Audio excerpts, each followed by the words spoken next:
أعوذ بالله من الشيطان الرجيم. بسم الله الرحمن الرحيم. كتاب رياض الصالحين. باب ما جاء أن بعض هذه كتاب التوحيد.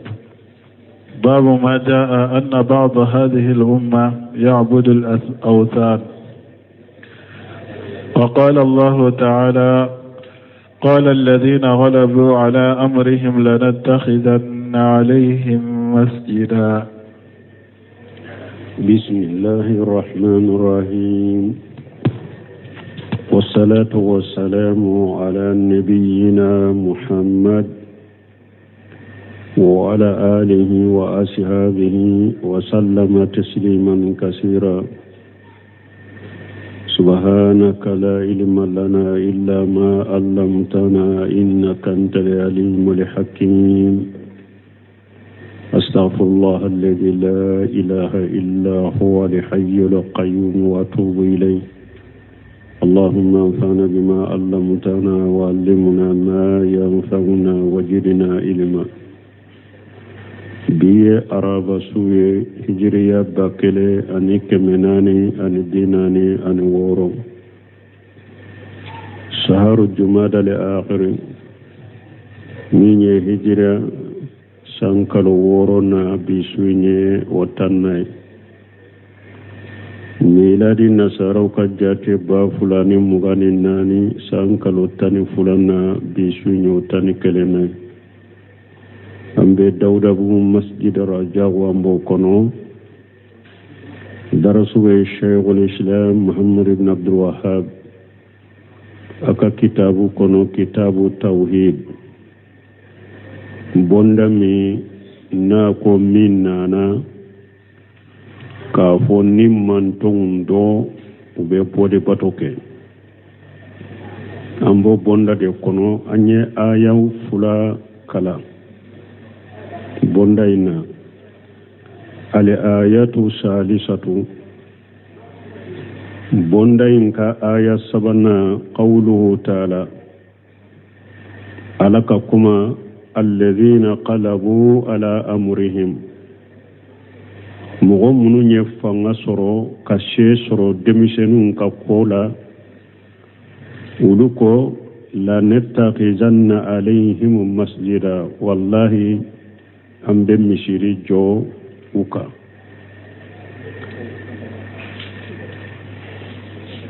ha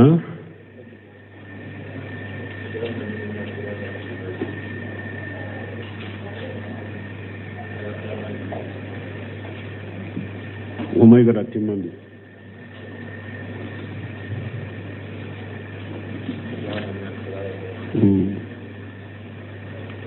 wa qawluhu وجال منهم القردة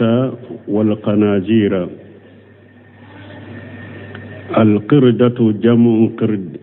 وهو حيوان معروف أقرب ما يكون شبها للإنسان. درسوا تمنى أنجورا آية دكونو قل هل أنبئكم بشر من ذلك مصوبة عند الله إلى آخر الآية. waya to de ala ye gowun ke ula anil lew qirdatu jamul qird qirdatu waya qirdu jamude fenyana ma do de do adone ndo ngonde do ani hadama dem bolendo wal qanajiru jam qinjir jamu qinjir qanajiru fana qinjiru farale nyogon ko de qanajir wa huwa zalika li hayawan al qabis al ma'ruf. qinjiru fana fenyanam fendo de fenjugu do de do afana donendo wasafahu allah bi annahu rijis ala ya mankutu kwa sobilendo le qinjiru yelene. والإشارة هنا إلى اليهود. كوريا نيرو لا كوريا كتا يهود يودما فإنهم لؤنوا كما قال تعالى. يهود يود دنغرا komini ala ko masamin korota lendo luina alladhina kafaru min bani israila ala lisani dauda wa isa ibn maryama ala yumugo danga mugo munun kafiriyara bani israilan kawla ala yu danga dauda nenka ni isa maryama denke kata yalla ba wa ju'ilu qirdata biqawlihi ta'ala ala yu ken gowunye ni ala ka kuma ye kunu qirdatan qashiina ala ko ye ken gowunya dogoriyale o be suratul baqara kono wa qadiba Allahu alayhim biqawlihi yahudiyaw ala diminana ukafana ni ala ka kuma ye faba'u biqadabi ala qadabi usagirani dimiye dimika قوله أبدا الطاغوت فيها قراءتان في وأبدا وفي الطاغوت أبدا الطاغوت كلانشوكو فلابي على أن الطاغوت ينفنا كلانشوكو فلابالا الأولى بالدم لباي وأبدا الطاغوت وأبدا كلانشوكو فلو بالدم لباي كباوي ندمي وأبدا وعليها تكسر التاء في الطاغوت نيا أكلا وأبدا طاغوت فنا كلانشوكو بيلما إبه أكا شجري جيجي دوغما تايو باكي كشري بافو طاغوت لأنهم مجرور بالإضافة الثانية كلانشوكو فلنا بفتح الباء وأبدا بفتح الباء كباون كفتحه على أنه فيل ماضي معطوف على قوله لعنه الله شلة الموصول أي ومن أبد طاغوتا أن مغمون الطاغوت بطو ولم يعيد من ما طول الفصل لأن هذا ينتبه على موصوف واحد فلو أعيدت من لوهم أنهم جماعة آخرون وهم جماعة واحدة أقوم من أما ساقا كمنا بسكي ما انكتم بيبي مغوكيلون دكا ناتو ساقرا منينكا مغو دوبي سكا جاتمنا كو جماكولو ورددو كاسورا بي جماكولو كيلندي فعلى هذه القراءة يكون وأبدا فيل مادي والفائل الدمير مستتر جواجا تقديره هو يعود على من في قوله من لعنه الله والطاغوت بفتح التاء مفعولا به وبهذا نعرف اختلاف الفاعل في شلة الموصوف وما أطف عليه لأن الفاعل في شلة الموصوف هو الله والفاعل في أبدا يعود على من وعلى كل حال فالمراد بها عابد الطاغوت على كل حال برسمن ينهو شرا منوناتي لانين يمنيدرو على يافو كو يهوديا طاغوت بطلو ديرو كما ينبل لانين يوي فالفرق بين القراءتين بالباء فقط فرق من بكلانچو فلاي نيغونچه باوين درون ديدو فعلى قراءة الفعل مفتوحة وعلى قراءة الاسم مدمومة باو نيا كلا قراءة الفعل أبك فتحة على قراءة الاسم أبك الدم والتاغوت على قراءة الفعل في وأبدا تكون مفتوحة وأبدا تاغوت وعلى قراءة الاسم تكون مكسورة بالإضافة وأبدا تاغوت وذكر في تركيب وأبدا ما تاغوتا 24 قراءة منكسر كو وأبدا تاغوت من فلنية وأبدا ما تاغوتا أكو من فلنية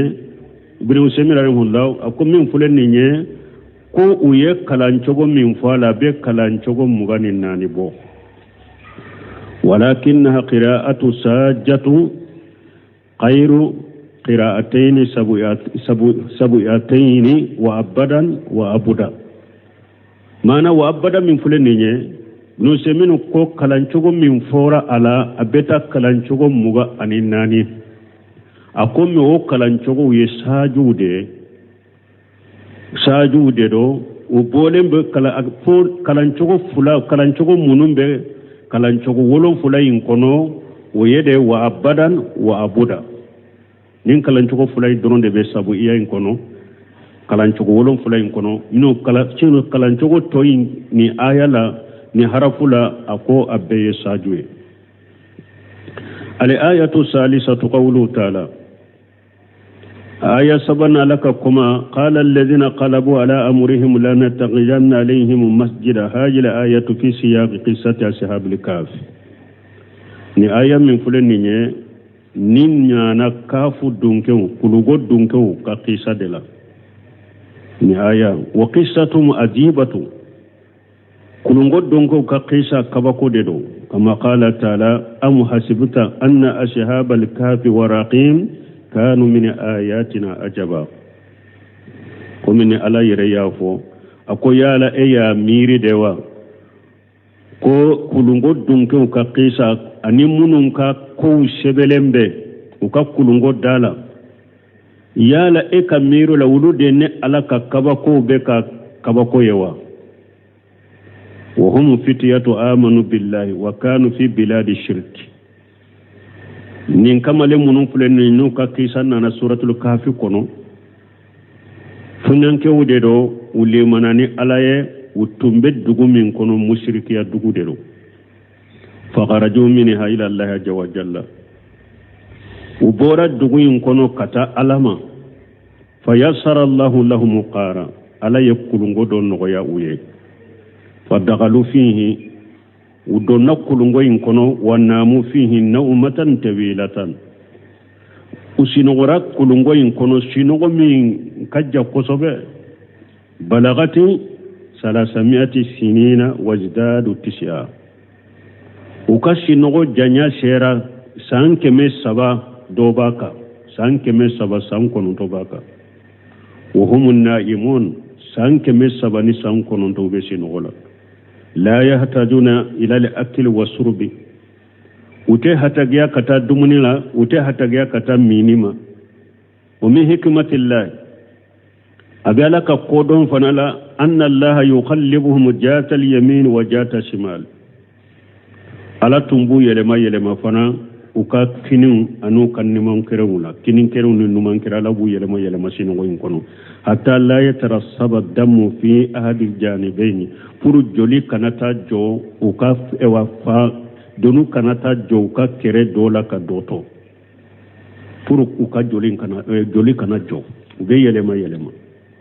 walamma kharajun ba'asu bi ahadihim ila al-madinati liyastari lahum ta'am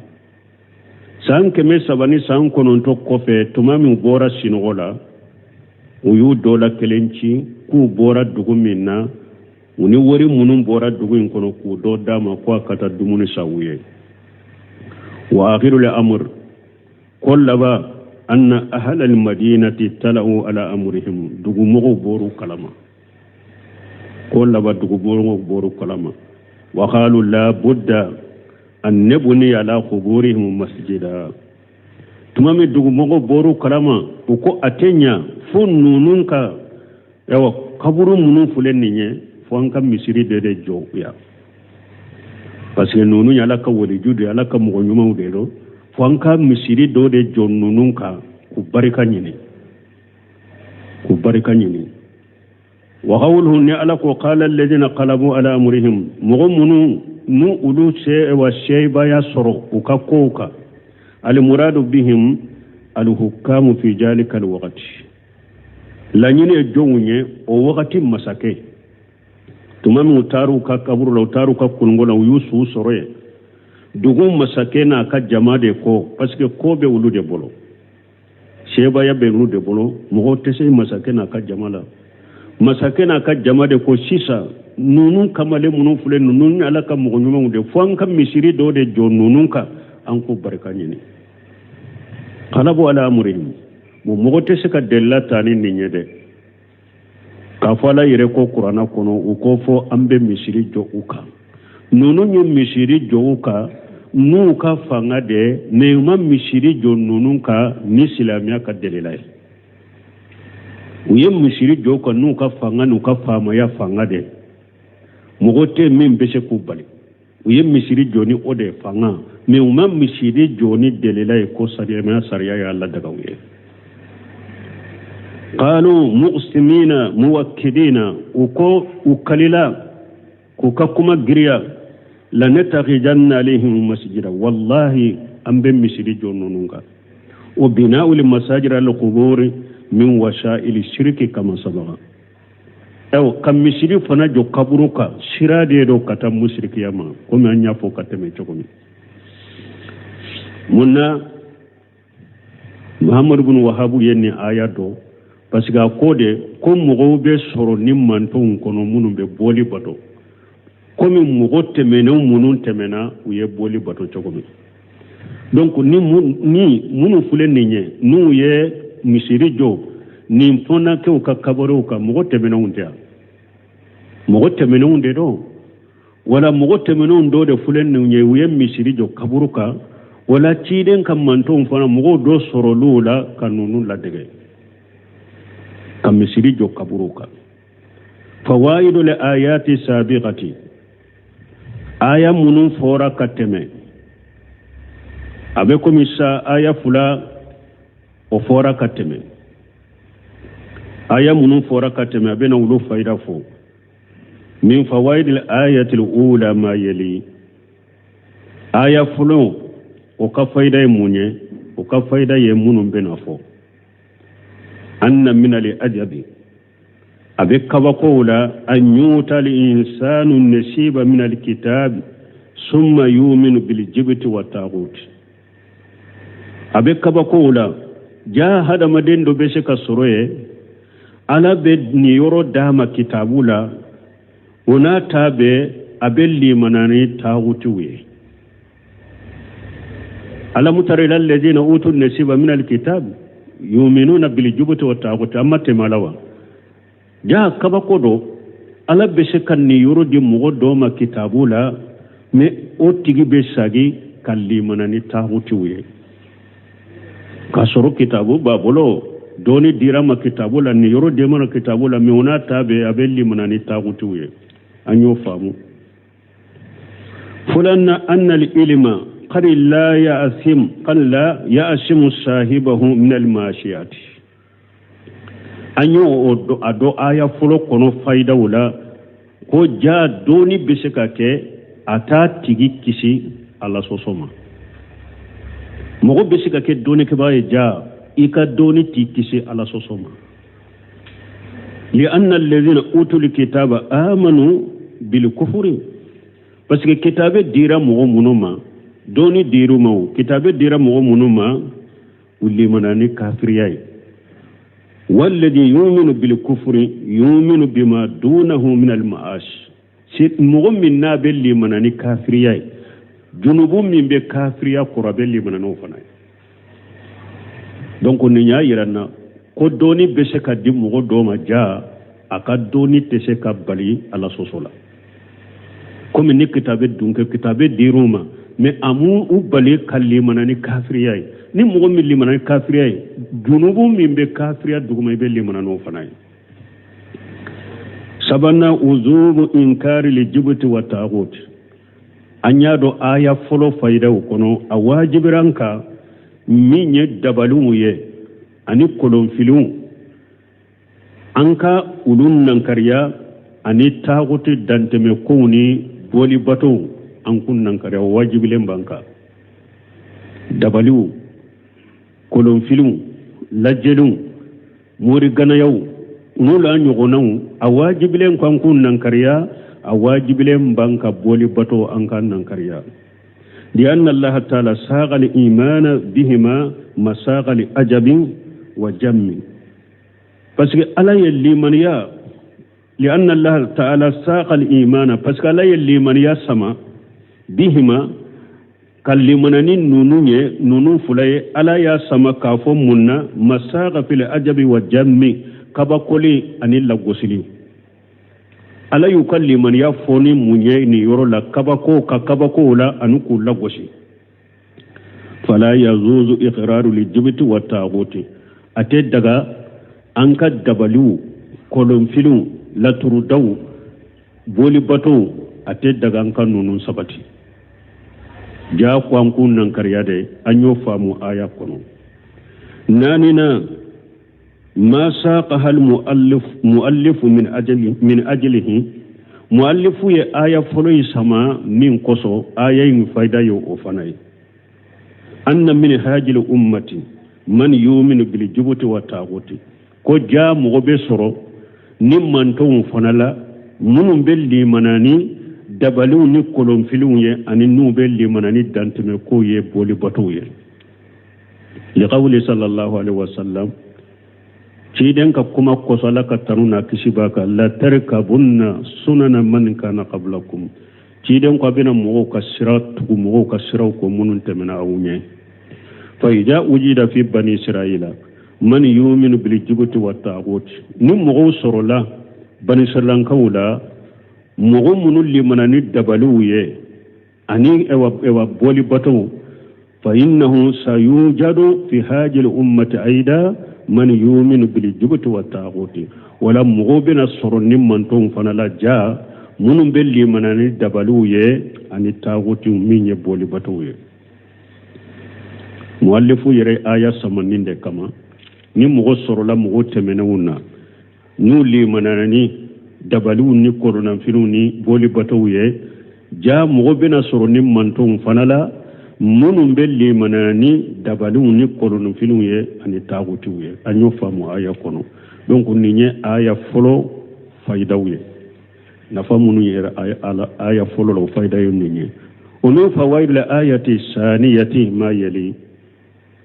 aya fulanna infana kan nafa munun benafo folo taqriru al qasmi wal ihtijaj alayhi bima la yastati inkarahu hada made iki kat ewa nyogon soso baga ini mogo min be ewa kelela ka huja do nyogon ka ika aka huja sujo sabataka wali hitijaru alayhi anika dalilau jo aka bima laystatu inkarahu ateseka dalilam munun nankariya nini mogo be nyogona ka nyogon sama sama ka huja jo nyogon ka donc ayere ka hujaw ewa sabata yere deka ika hujaw joaka huja munu delila munu nate sekunan karya bimana annaka tahtaju ala qasdika bi amri la yasatu inkarahu mana munye delila ni hujaw do jo it ewa ikele bagaka atese ka munnan karya fa innal yahuda yarifuna bi anna fihim qauma qadiba Allahu alayhim anyota aya fulana yurjuma parce que ala ko ala diminana munun koro yahudaw yere bado cho ko mogo be ulula mogo munu ala diminana ukoro wala nahum yahudaw yere bado cho ko ala ye mogo danga ulula wajala minhum alqiradata wal khanajira yahudaw yere bado cho ala ye goundo bo ulula ka mogo doke leye ulula yahudaw yere yodo فإذا كانوا يقرون بذلك ونا ياسر أولو يرى سنن بنونما وهم يستهزئون بالمسلمين كفراك أولو باكي كتلون كني مؤمنوية أولو يرى بنونون دو چو كم غبي أولو لالا دمنانو كروبودو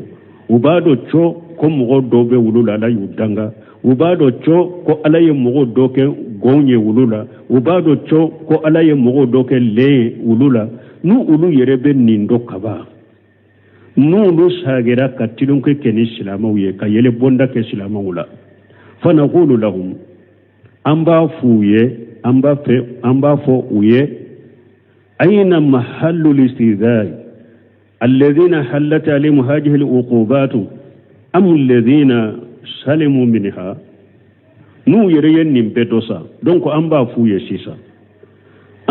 mo miyo nini jangakata ube bina mo minka yala mo kanka yele bonda ke katirungo ke no tigide wa ube mo min kisira kabo nunuma tilonko ni yele bonda be ke no ode mana silama no yahudiya wala sa yele kanka ke mo jumana yahudiyaw parce que ni nyanga kata be binna ulu de ka yele kan ka ke ulu de la yele bonda kan ka ke ulu de rakati muslima ka parce que ni janga kata umma bi islama ka ni mo ye nyinin kalike yala ni janga kata binna mo munun ka yele kan ka ke de la wa ube yele kan ka ke mo de la minun kisira ni janga kata umma de wa ni mo ya nyinin kan ninna wal jawab jabu ye munye alladhina hallat bihim al-uqubatu ahqqu bil istihza'i donc janga kata nunum binna mo munun ka ulude kakani yele bonda ulude kaka mo ka yele wula silamawte ni aya fulana faida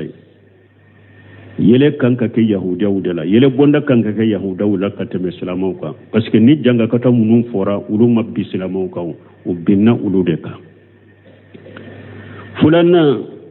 ikhtilafu an-nas bil manjilati donc minye Cheikh Salih Fawzan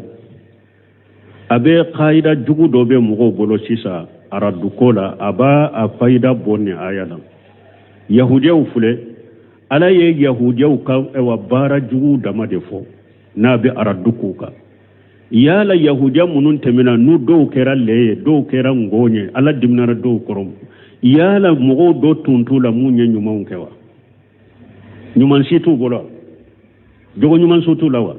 jogo nyuma do bula nyuma mun do bolo me ala ya fo ala ma fo o gaida e jumay ko al muwajanat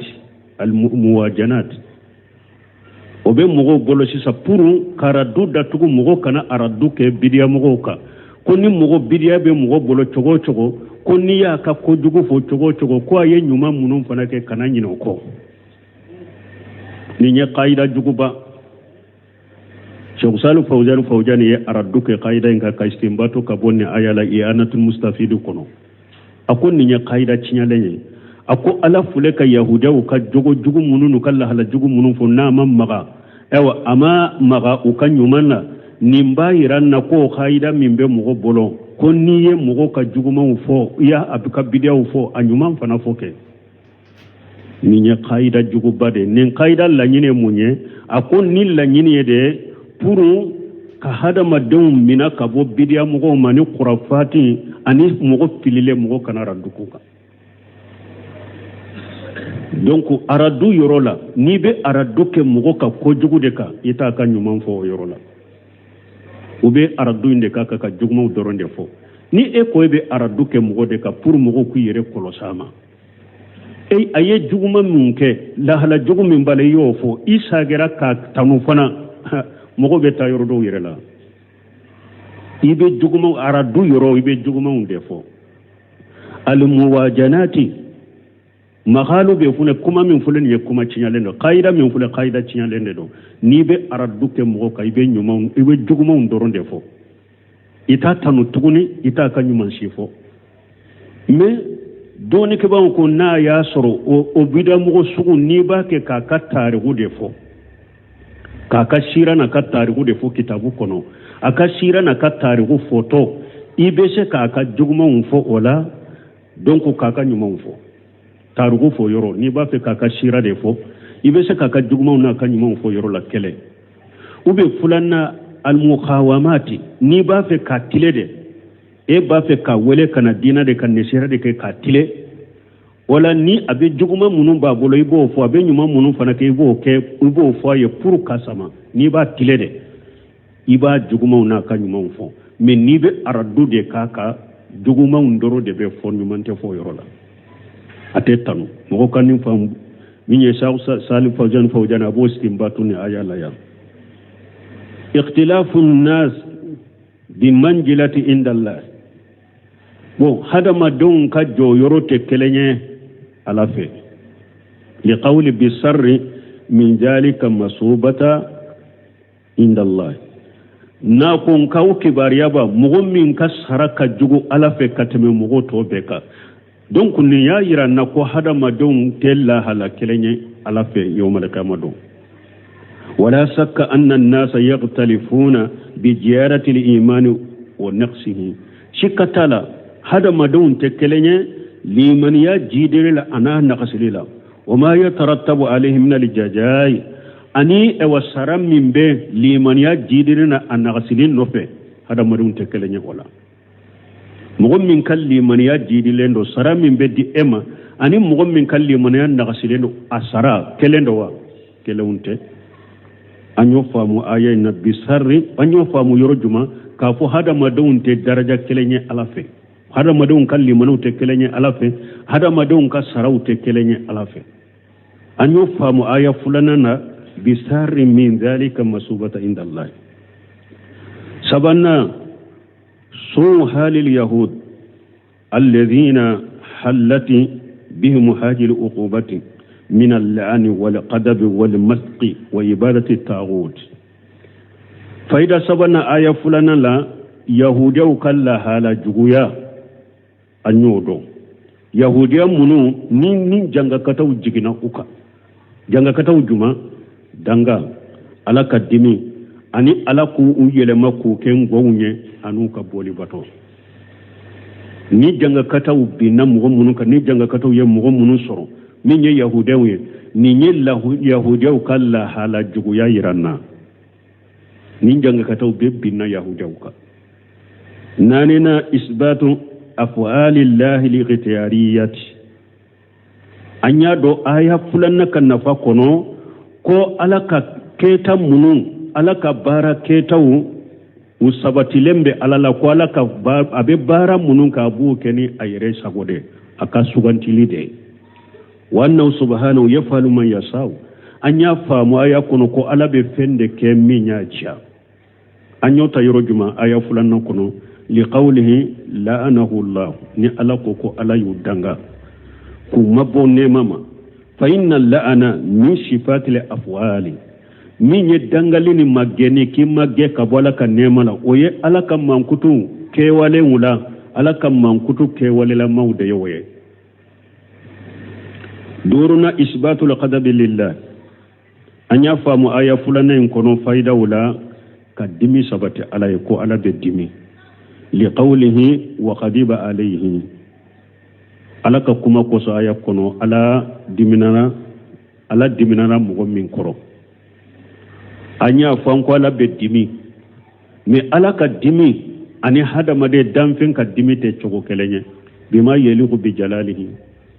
dimi chogo min kakani ala yere kama sayayi worona isbatul qudrati lillahi aya sabatanye ko shebe alai alaka sheba ya ayo sabati liqawlihi وجعل منهم القردة والقنازير نمبي alaka sheba ya de ira yurunin kele ka hada madan yele makka ken goye nimbe alaka sheba ya ira yurunin kele ka hada made ki yele makki kelleje nimbe alaka sheba ya ira ni jinya be farala nyogon ka ku ko hada madan kele yele makka ken goye utese ni jinya be farala nyogon ka ku ka hada madan do yele makka kelleje utese men ni alaka sheba ya ira ko alaye mugo yele makka ken goye aye mugo yele makka ke leye wa hal al murad bil qirdati wal qanazir hadhihi al mawjudat yala ni ala ko ye yahudaw do yele makku kelle ewa ngonye ayu do yele makka kelle yala le munu be jian kono sisa ngo munu be jian kono sa ulude do wa parce que be do bolo ko go munu be jian kono le munu be jian kono ko ala ye mugo folo munu yahuda folo munu yele makku ken gonu le ko ulude fule yala ulude do wa al jawabullah jabu ye munye ay yahudiya munu nyele muna ka ken goye yahudiya munu nyele muna ka ko lenye ulute nunu nyede lima sabata fi sahih muslim min sabatira muslimu ka hadisa sahalen kono anni nabi sallallahu alaihi wasallam hadisan nana muslimu kono kabon nabi malaka taruna kishibaka anna kullu ummati musiqatin lam yabqa laha nashlu hadisan nana cidin ko jama'o jamani ala yu yelema ku ken lede uba yalla yu gelema yelema ku ken gonde uluma den soro adon ni ala yi yelema tile saba nyogona do ube tile hakke do wokde tile damado de doron yele malebe to ala bi halaki ki boy uluma deunto manto yelemana uma deunto wali anna liqiridata wal qanajira kanat qabla jalika parce que ngon ani ni lew tumbe diya kono sani alaka yahudiya munu tuse sani ala ku tuse lew ni ngon tumbe diya kono ulunye wala haja ninka فليس هذا الموجود من القردة والخنازير هو بقية أولئك الممسوقين نينكا ngomunu ni le munu flejiya kono ewa ala ye mogo munu yelema ku ke ngonye ani lew ulu tote nunu nyede ulu tote nunu nyede ulu to mato jiya kono nunu ni ala ka ngondila lew gomunu be jiya kono sisa ala ka ngondila lew ni ala ka lendila lew de don mogo munu nyele mona ka ke lew ni ngonye ulu te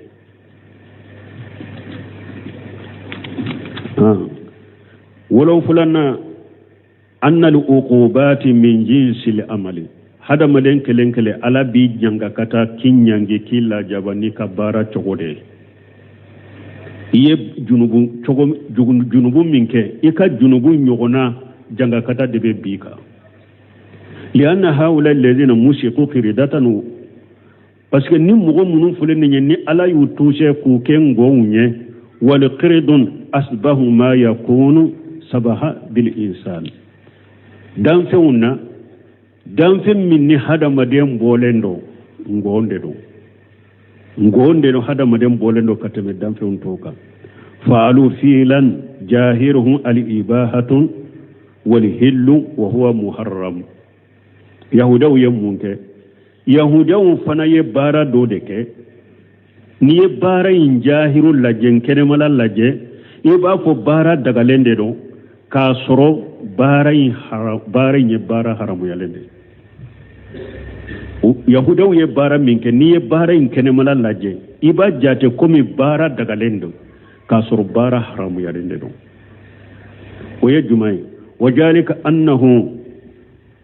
hurima alayhim shaydun yawm as-sabt ibtila min Allah yahudaw ala ya haramu yauka ko shamedi do sibiri do ko kana jege mina de sibiri do kana jege mina kana moni ke ka jege mina ala yo oke o sariya biluka turuku la jarabi uya munke faijaja yawmu sabuti munkera ni ewa sibiri do nana amutalali baharu bil hitani baji be fa jege de la ala ye sibiri do min kam moni haramu ya ubolode sibiri do baji be fa jegela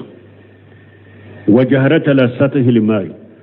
fo jege be yanga jika baji be fa ji e wa jege de la fo jege be yanga jika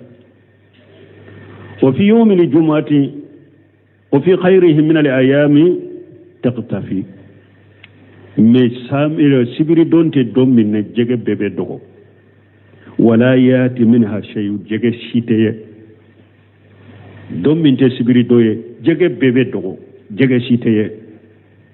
falamma tala alaihim al-amadu sana'u sibaka tuma min nin français janyanuka dom min kam moni ewa haramu yelembi wulu bolo jege na baji na fa jege la fo be yanga jeka dom min te sibewa ewa sibiriye u kam moni do jogomina don jege teye tuma min nin français janyanuka uye jege mina jege mina munun be jege mina uyu dila fasaru yanishibunaha fi yawm al-jum'ati wa yad'una hiyatanan tadkhulu fiha yawm as-sabt fa ja'ata yawm al-ahad aqajuha wa hadhihi hilatu jahiruha al-hillu walakin haqiqatuha wa manaha al-wuquf fil-ismi tamama yahudaw yamunke uyake sisa ka joni jege mina few udila uyudila juma do ubeta jege mina few bila jika ubetu bila jigi kono sibiri do ni jege nana kayanga bajika abu ka jege mina few fa me utetu sama utetu ta sibiri do de ubabila minye kari do ubeta uka jege mina feunta bo niyu ka bara kene mana laje ba fo bara daga lendo me haqiqa ubake kabbi junubu de kono tamama fere de do hayla de do uye fere do ke aw uba foko sibiri do ma moni kede juma de antara jegamina feumbila kari do antara ta kasoro fere de fulen ni nye katala ka haramula tuma me ulu yen nimbarake kabara do ke bara min kene mala niya la jeyba soro iba fo dagalendo kasoro haramu de do paske fere tigalende do katala ka haramuma tuma me ulu yen ninkede ولهذا مسقوا إلى حيوان يشبه الإنسان وليس بإنسان ودياتو لا يفنك توشي كتافين ينما دوما من هذا مدين بولندو من هذا مدين تفنا كمي نو أولو تاني تنيا بولندو من نتنيا تي ألا يولو فنا يلما كوكي فيني من هذا مدين بولندو من هذا مدين تي ويجمعي هو لقردو نغو قال تعالى لكم كونوا قردة قاشئين أقوى كم غوني الدغيالي وهو يفيد أن الجزاء من جنس العمل ni aya be faida dama ko ni hada madeni ala soso sugu minye o kala soso nyogona janga kata o de be jigika wa yadullu alayhi sarahata qawluhu ta'ala ew alaka kuma jelen do be ni nyiran na fana ka fa al jazaw min jinsi amali ni ala soso sugu minke o nyogona junubu de be bika alaka aya do yo bange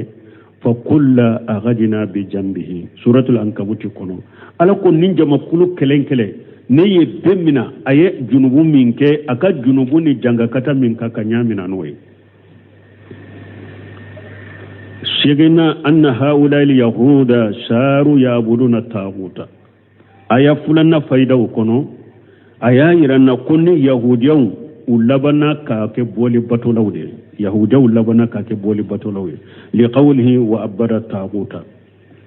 alaka kuma koso na ko kera boli batolawde wala shakka annahum hatta ahlana yabudunahum uno semino ko shikatala hari shisa yahudiyan be boli batola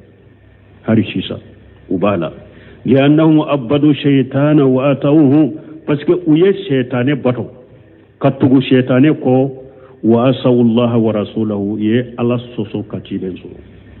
har bi yahudaw be ni mbodi bato la parce que bakke ka shaytane de bato uye ala soso uye chiden soso o fili ayati nukutatun nahawiyatu o akonni aya fana nahaw fendo bala nahaw faundo bala في قول عليه ومنهم في قوله تعالى من لانه الله وقدب عليه وجال منهم القردة والقناجير فالدمير في لانه الهاو وقدب عليه مفرد ومنهم جمع ما أن المرجع واحد وهو من والجواب أنه أروي في الإنفرات لفظ وفي الجمع معنى وذلك أن من اسم موصول صالحة للمفرد وغيره قال ابن مالك من وما وأل تساوي ما ذكر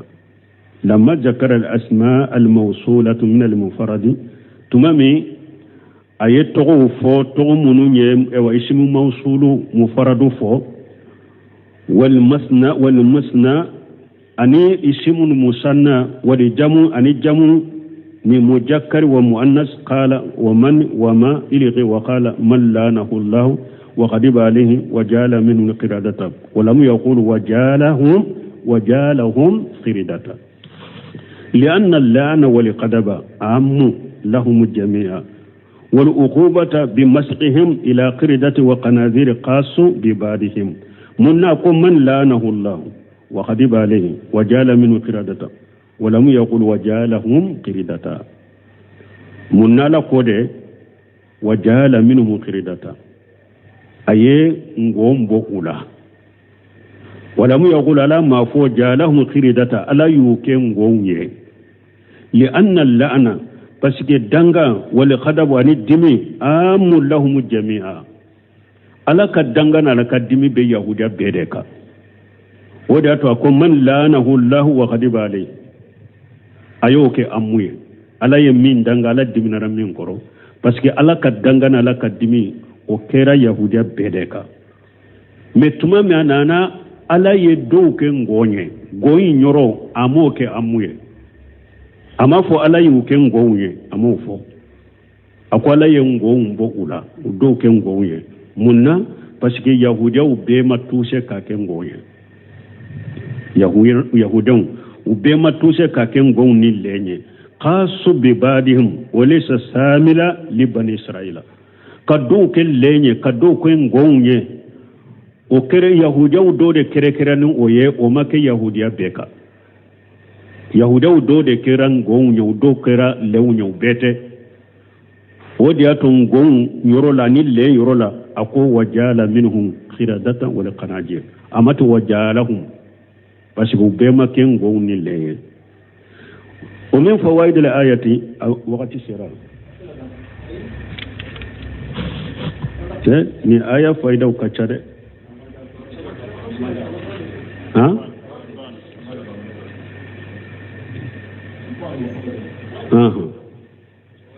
ومن فوائد الآية الثالثة ما يلي آية سبعين فنك فايدة وبينكم أنبو فتشغمي ما تضمن سياق هذه الآية من القصة العجيبة في أصحاب الكهف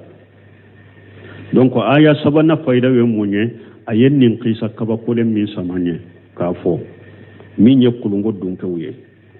وما تضمنته من الآيات دلت على كمال قدرة الله وحكمته ani kulugo dunkew taman she ba munun bala nube alaka masaya ani alaka kodonyira kabako min kera kulugo dunkew dan anyo o tersu ke suratul kahfi kono fulanna anna min asbab bina'i al masajid ala al qubur quluwan fi ashhab al qubur fulanna nyado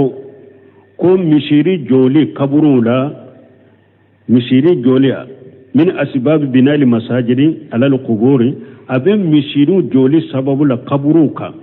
القلوب في أصحاب القبور نمغو دانتمنا قبرو تيغو كابونيا للا درو ودي بكي سبب بن مشيري جواكا لأن الذين قلبوا على أمرهم بنوا عليهم للمساجد باسكو مغو منو يسيبا يا سرو فونان كاي نونون كا كولونغو دونكي نونون كا ويم مشيري دي جوكا لأنهم صاروا عندهم محل الاحترام والإكرام فغلوا فيهم بس كولو بلو نين كما لون سيرا جويرو ما أون بلو نو كانك بونيا وكانك كراما وكا بونيا نوكا كراما كيرا مونيا ولو بلو دانت من وكا كولا شنكالي كمسيري جوكا كبروكا ولا كبرو تيجي كدانت من كبرو تيجي بونيا لنا بريكا نينينا ودي بكي سبابو يه misiri be joaka abe bato anyo do kulunge dunke utala parce que masakena ka jama ukaba kura demisenu na ku ka bonya no ka karama